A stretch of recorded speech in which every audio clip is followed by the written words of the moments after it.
Praise lord, హల్లెలూయా. దేవునికి స్తోత్రం. ప్రభు పరిశుద్ధ నామమునకు మహిమ కలుగును గాక. విశ్వమందు పిల్లరా, దేవుడు తన మహాకృపను బట్టి మరొక నూతన ఉదయకాలపు వేళ వైకున లేచిన నామాన్ని స్తుతించగలిగే ఓ చక్కటి శ్రేష్టమైన అవకాశం మనందరికీ అనుగ్రహించారు. అందును బట్టి ప్రభు పరిశుద్ధ గారి నామానికి మహిమ ప్రభావములు కలుగును గాక. విశ్వమందు ప్రియులైన దైవజనులు, స్నేహితులు, విశ్వాసులు, సహోదరులు, ఈ కార్యక్రమాన్ని వీక్షిస్తున్న ప్రియ దేవుని బిడ్డలందరికీ కూడా మన ప్రభువును ప్రియ రక్షకుడైన యేసయ్య పరిశుద్ధ నామములో ఉదయకాలపు శుభములు మరియు వందనములు తెలియజేస్తున్నాను. మీరందరూ బాగున్నారు కదండి? చాలా సంతోషం. రండి, ఈ దినం కూడా మిమ్మల్ని ప్రేమతో ఆహ్వానిస్తూ ఉన్నాను. అనుదిన అభివృద్ధి ఉదయకాలపు ధ్యానాలు అనేటువంటి ఈ ఆధ్యాత్మిక కార్యక్రమంలో నాతో పాటు పాలుభాగస్తులై ప్రభువుని స్తుతించండి, వాక్యాన్ని ధ్యానించి దైవాశీర్వాదాలు పొందుకోండి. మీ దగ్గర బైబిల్స్ ఉన్నాయి కదా, తెరచి చూడండి. లేని పక్షాన చదివే మాట విని గ్రహించి వాక్య ధ్యానంలో పాలుభాగస్తులు కమ్మని మనవి చేస్తూ నేటి దిన ధ్యాన వాక్యంగా హెబ్రీయులకు రాసిన పత్రిక 11వ అధ్యాయము 8వ వాక్యము నుండి ఒక మాటను నేను చదువుతా ఉన్నాను. అబ్రహాము పిలువబడినప్పుడు విశ్వాసమును బట్టి ఆ పిలుపునకు లోబడెను. దేవుడు తన పరిశుద్ధ వాక్యమును మన వరకు దీవించుగా. తలలోంచి కన్ను మూసుకుందాం. చిన్న ప్రార్థన. ప్రేమ స్వరూపి గొప్ప దేవుడు, మీకు వందనాలు. నీ కృపలో, నీ కాపుదలు, నీ కనికరము చూపున నీ ఆత్మ ద్వారా ఈ ఆధ్యాత్మిక కార్యక్రమం నడిపిస్తూ అనేక మందిని విడలేక మేలు కొరకు, ఆత్మీయ బలం కొరకు స్థిరపరుస్తున్న వందనాలు. ఇది అవసరం మీరు జ్ఞాపకం చేసుకుంటూ స్తుతులు చెల్లిస్తూ ఈ దినము కూడా అటు రీతిలోనే నీ కృపతో నడిపించి బలపరచండి. యేసయ్య పరిశుద్ధ శక్తిగల నామములో ఈ ప్రార్థనలు అడుగుతున్నాను తండ్రి, ఆమేన్. చాలా సంతోషం పిల్లరా. చదువుకునే వాక్య భాగం మనందరికీ పరిచయం అయింది. అబ్రహాము జీవితం గురించి మనం ఎంత ధ్యానం చేసినా కూడా లోతైనటువంటి మర్మాలు, ప్రాముఖ్యంగా విశ్వాసాన్ని కూర్చున్నటువంటి సురాష్టత, అంటే ఎంతగా విశ్వాసం ఉంచాడనంటే ఈరోజు ప్రపంచ నలుమూలల విశ్వాసులుగా పిలువబడుతున్న అనేక మందికి తండ్రిగా పిలువబడుతుంటే ఎంత ఆ బలమైన విశ్వాసం గలవాడు చూడండి అబ్రహాం. సందేహరహిత విశ్వాస విషయంలో, సందిగ్ధత లేని విధేయత విషయంలో అబ్రహాము అగ్రగణ్యుడైన విషయాన్ని మనం చెప్పవచ్చు. అతడు విశ్వాసులకు తండ్రి మాత్రమే కాదు, కానీ లోబడడానికి ఇష్టపడే వారందరికీ కూడా ఆదర్శవంతుడై ఉన్నాడు. దేవుని స్తోత్రం చెప్పండి, హల్లెలూయా. అంటే దేవుడు పిలిచినప్పుడు ఎలాంటి సాకులు చెప్పకుండా, ఎలాంటి నెపములు లేకుండా వెంటనే ఆ పిలుపునకు లోబడినటువంటి ఒక గొప్ప వ్యక్తిగా అబ్రహాము చరిత్రలో లిఖించబడ్డాడు. హెబ్రీ పత్రిక రచయితైనటువంటి పౌలు భక్తుడు ప్రశంసాయోగ్యుడైనటువంటి ఈ మనిషి యొక్క జీవిత చరిత్రను విశ్వాసమును బట్టి అబ్రహాము లోబడెను అని చెప్పి ఆశ్చర్యకరమైన మాటలతో ప్రారంభించాడు. అంటే చూడండి, దేవుడు పిలిచినప్పుడు ఆ పిలుపును విని నిర్లక్ష్య పెట్టేటువంటి అనేక మంది క్రైస్తవ విశ్వాసులు నేటి దినాల్లో మనం చూస్తున్నాం. కానీ ఒక అన్యుల కుటుంబంలో ఉండి కూడా దేవుని స్వరాన్ని గుర్తుపట్టి ఆ స్వరమును విన్న వెంటనే లోబడేటువంటి తత్వం కలిగినటువంటి ఒక గొప్ప వ్యక్తి.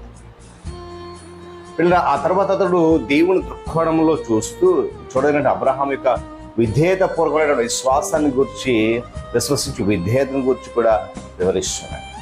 వాస్తవానికి అబ్రహాము అన్య దేవత విగ్రహారాధనను విడిచిపెట్టి తన తండ్రి సంబంధులు, తన కుటుంబం అంతా కూడా ఊర్ అనే పట్టణంలో కల్దీయుల స్వర్ణము యొక్క దేవతను పూజించేవారు. అన్య దేవతలను పూజించేటువంటి భక్తి పరులు వాళ్ళు, ఒక విధంగా చెప్పాలని. అంత నిష్ఠ భక్తి కలిగినటువంటి అబ్రహాము దేవుడు పిలిచిన వెంటనే మరి ఇక రెండో మాట లేదు, వెంటనే విడిచిపెట్టేసి బయలుదేరాడు. తన దేవతలను విడిచిపెట్టేశాడు. ఏమంటే తనకున్న ఆస్తి పాస్తులు విడిచిపెట్టేశాడు. బంధువర్గాన్ని విడిచిపెట్టాడు. దేవుడు ఆదికాండం 12వ మనం చూస్తాం, పిలిచినప్పుడు వెంటనే.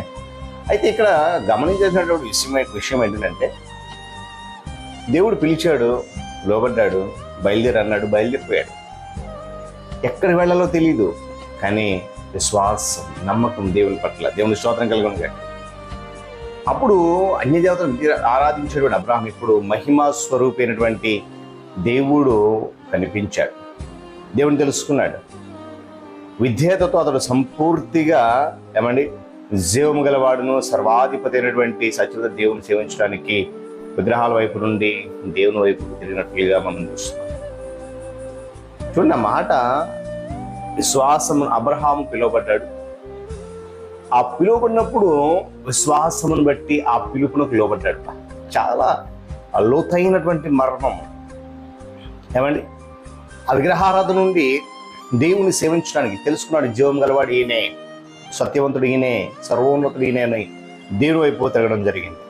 అనేక మంది క్రైస్తవులు విశ్వాసం మనం గమనించినప్పుడు ప్రత్యేకించబడడానికి ఆ ప్రత్యేకించబడేటువంటి రాజీ పడినటువంటి దేవుని పిలుపుకు అవిధేయత వలన, ఆ పిలుపులో లోబడక, ఆ మాటలకు విధేయత చూపించక తమ జీవితాలను నాశనం చేసుకున్న పరిస్థితుల్లో చాలా మంది మనం చూస్తున్నాం.